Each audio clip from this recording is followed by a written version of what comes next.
नमस्कार। BA part first Sanskrit में आज हम हितोपदेश के मित्र लाभ प्रकरण को करेंगे। भारतवर्ष में कथा साहित्य का जन्म हुआ और यहीं से अन्य देशों में इसका प्रचार प्रसार हुआ। प्रारंभ में इन कथाओं का स्वरूप अपरिष्कृत था। इसमें तब औपदेशिक पद्य आदि का अभाव रहा होगा। औपदेशिक से तात्पर्य है उपदेशात्मक। हमारे यहाँ लोकप्रिय और औपदेशिक जंतु कथाओं में कोई भेद नहीं माना गया। लोक कथाओं के दो भेद हैं, कथा और आख्यायिका, किंतु ये भेद क्रियात्मक नहीं है। उपदेशात्मक जंतु कथाओं का एकमात्र उद्देश्य कोमल बुद्धि वाले बालकों या राजकुमारों को राजनीति की शिक्षा देना था। यही कारण है कि बीच बीच में गद्य और पद्य दोनों में ही राजनीति का व्याख्यान यहाँ किया गया है। हितोपदेश, हित प्लस उपदेश, अर्थात वह ग्रंथ जिसमें भलाई का उपदेश हो। हितोपदेश पंचतंत्र से निकला हुआ कथा काव्य है। इसके लेखक नारायण पंडित हैं। ये बंगाल नरेश धवल चंद्र के सभा कवि थे और इनका समय 14वीं शताब्दी ईस्वी के आसपास है। स्वयं ग्रंथकार ने स्वीकार किया है कि इस ग्रंथ का मूल आधार पंचतंत्र है। हितोपदेश की एक हस्तलिखित प्रति 1373 ईस्वी की प्राप्त होती है। हितोपदेश के 4 परिच्छेद या प्रकरण हैं। पहला मित्र लाभ, दूसरा सुहृद भेद, तीसरा विग्रह और चौथा संधि। इन चारों परिच्छेदों में नीति के चारों उपायों का वर्णन बालकों की सरलता से ज्ञान होने के लिए कथा रूप में किया गया है। मित्रलाभ और सुहृद भेद प्रायः पंचतंत्र से जैसे के तैसे लिए गए हैं। कुछ स्थानों पर कामकीय नीति शास्त्र के वचन ही ग्रंथकार ने उद्धृत किए हैं। अब हम प्रस्तावना करते हैं हितोपदेश की।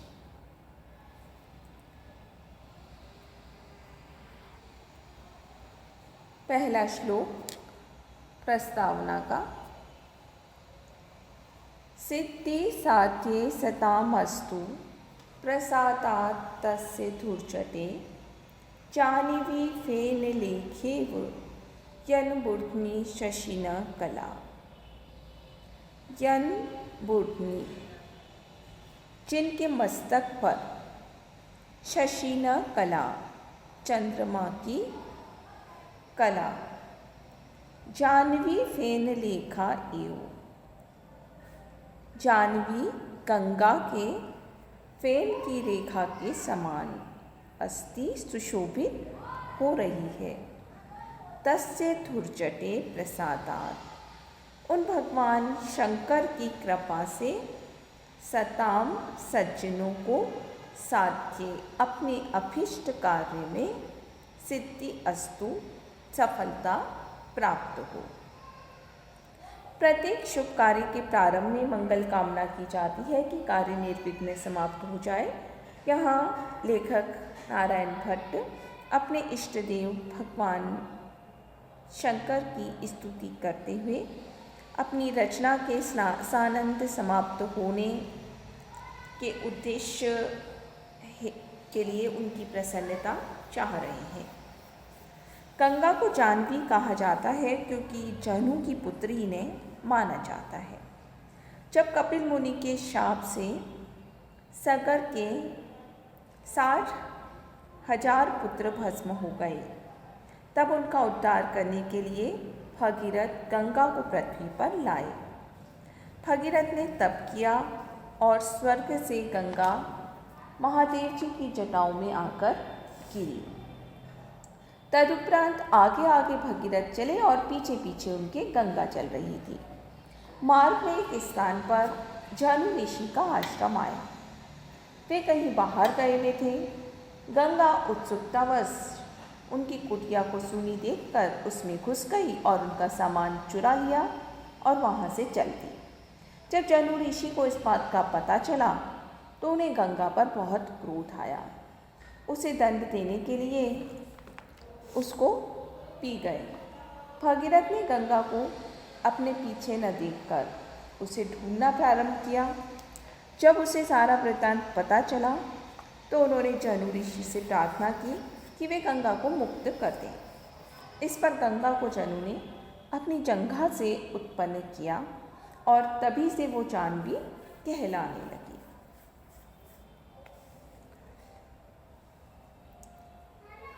श्रुतो हितोपदेशो अयम पाटवम संस्कृत उक्तिषु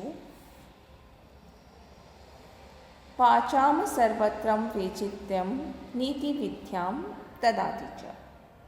श्रुतो हितोपदेशो, यह हितोपदेश नामक ग्रंथ सुना गया,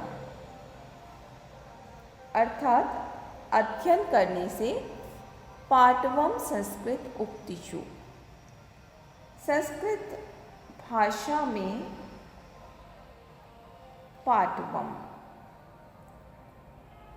चतुरता को, सर्वत्र वाचाम वैचित्र्यम च नीति विद्यां ददाति, सभी प्रकार की वाणी में वैचित्र्य यानी निपुणता को, नीति विद्यां च ददाति और नीति विद्या को प्रदान करता है, नीति का ज्ञान प्रदान करता है।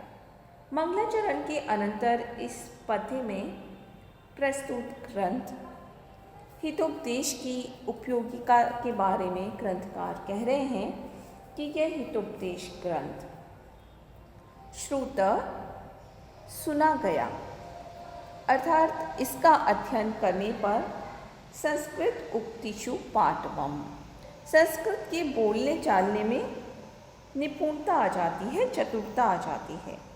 सर्वत्र वाचाम वैचित्र्यम, सब जगह वाणी में निपुणता, नीति विद्यां च ददाति और नीति विद्या को ये प्रदान करता है।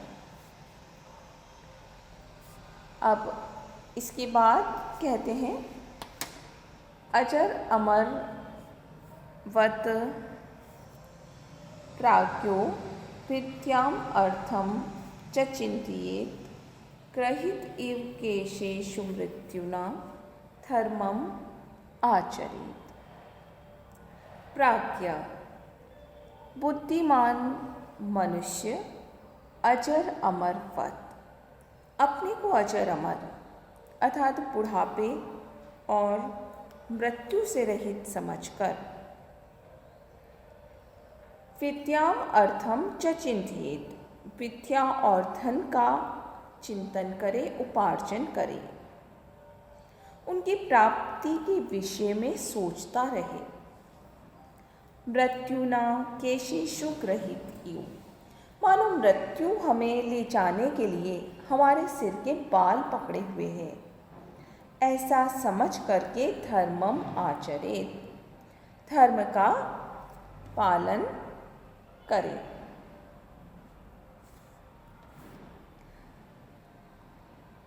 व्यक्ति को आंग्ल भाषा में जो साहित्य है उसमें मैन इज मॉर्टल कहा जाता है कि जिसने भी जन्म लिया है संसार में उसकी मृत्यु निश्चित रूप से होगी। इसका आशय यह नहीं है कि प्राणी सदा निराशा के वातावरण में रहे और कोई कार्य ही नहीं करे। हमारे यहाँ ये कहा जाता है कि आत्मा तो अजर है, अमर है, पुनर्जन्म निश्चित है, किसी को हताश होने की आवश्यकता नहीं है। मृत्यु कोई भयंकर वस्तु नहीं है, ये तो जीवन का ही दूसरा रूप है। अतः हमें विद्या और धन के विषय में उसी प्रकार चिंतन करना चाहिए मानो हम अजर अमर हैं। और जब धर्म की बात हो, धर्म क्या है? धारणात धर्ममित्याहु, जो मनुष्य को धारण करता है। धरति लोका न धीर्यते पुण्यात्मभि इति वा धर्म, वह कर्म जिसके करने से करने वाले का इस लोक में अभ्युदय हो और परलोक में मोक्ष हो, उसे धर्म कहते हैं।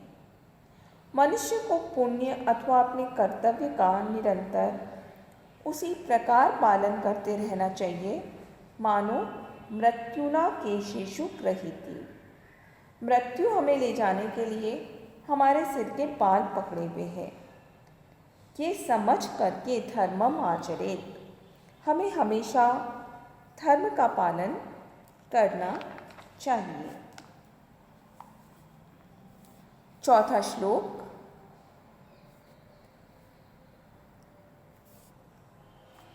सर्वद्रव्येषु विद्येव द्रव्यमाहु अनुत्तमम् आहार्यत्वात् अनर्घत्वात् अक्षयत्वात् च सर्वदा। तत्वज्ञ जो विद्वान लोग हैं वो सर्वदा आहार्यत्वात्, हमेशा सब प्रकार के धनों में विद्या को उत्तम धन मानते हैं। अनुत्तमम द्रव्यम आहु, क्यों मानते हैं? सर्वदा आहार्यत्वात्, क्योंकि चोर उसकी चोरी नहीं कर सकते, अपहरण नहीं की जा सकती। अनर्थत्वात्, मूल्य देने पर भी वो खरीदी नहीं जा सकती। अक्षयत्वात्, और अक्षय है, दूसरों को देने या पढ़ाने से वो कम नहीं होती, प्रत्युत बढ़ती है। इसीलिए सर्वद्रव्येषु, सभी प्रकार के द्रव्यों में, सभी प्रकार के पदार्थों में विद्या एव अनुत्तमम द्रव्यम आहु, विद्या ही उत्तम धन माना जाता है, अनुत्तम द्रव्य माना जाता है। हमारे यहाँ कहते हैं सरस्वती के भंडार की बड़ी अपूर्व बात, जो खर्चे त्यों तो बड़े, बिन खर्चे घट जात। बस उसी बात को यहाँ ग्रंथकार ने कहा है। अब 5वें श्लोक में भी विद्या की ही प्रशंसा कर रहे हैं। संयोजयति विद्येव नीचका अपि नरम सरित्, समुद्रमिव दुर्धर्षं नृपं भाग्यम अतः परम। नीचका अपि, जैसे नीचे की ओर बहने वाली नदी, दुर्धर्षम समुद्र एव, दुष्प्राप्य समुद्र में जा मिलती है, उसी प्रकार से विद्या एव, विद्या नरम रपम संयोजती, नीच पुरुष को प्राप्त होकर भी विद्या उसको नृपम संयोजती, राजा से मिला देती है, बहुत बड़े व्यक्ति से मिलाती है, उसके सौभाग्य का उदय करती है। अतः विद्या परम भाग्यम उद्घाटयति, विद्या मनुष्य के उत्कृष्ट भाग्य को खोल देती है। ये सच है कि मनुष्य अपने भाग्य के अनुसार ही अच्छे या बुरे फल को प्राप्त करता है, तथापि विद्या सदा उस मनुष्य को उसकी उन्नति में सहयोग प्रदान करती है। इस विचार को समझाने के लिए ही यहाँ पर नदी का दृष्टांत दिया गया है कि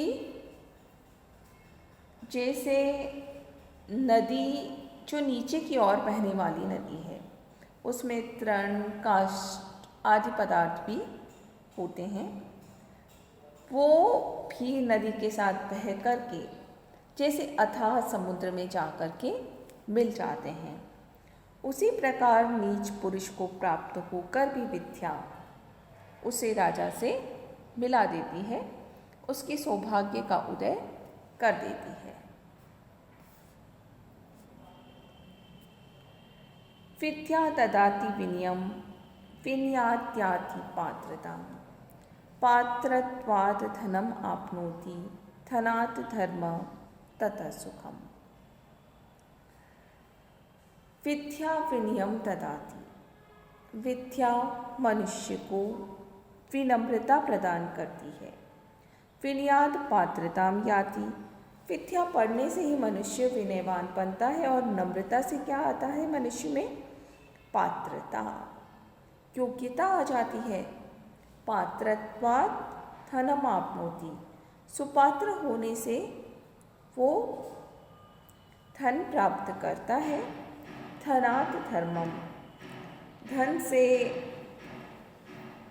धर्म करता है, यज्ञ दान आदि कर्म करता है। ततः सुखम, और फिर उसको सुख की प्राप्ति होती है। प्रायः संसार में हम देखते हैं कि हर प्राणी सुख चाहता है। यहाँ उपयुक्त पद्य में ये बतला रहे हैं कि मनुष्य कोई भी प्रक्रिया अपनाए पर सुख के मूल में विद्या है, क्योंकि विद्या युक्त प्राणी नम्र होता है। नम्र होकर ही वो योग्य बनता है। योग्यता से उसे स्वर्ण आदि की उपलब्धि होती है, क्योंकि विश्वास कार्य में नियुक्त होकर कार्य समाप्ति कर देने पर वो अपने स्वामी को प्रसन्न कर बहुत सारा धन पाता है और उस धन से वो पुण्य का अर्जन करता है।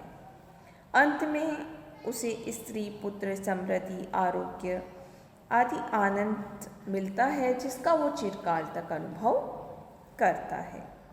अतः विद्या ही एकमात्र सर्व सुख का साधन है। धन्यवाद।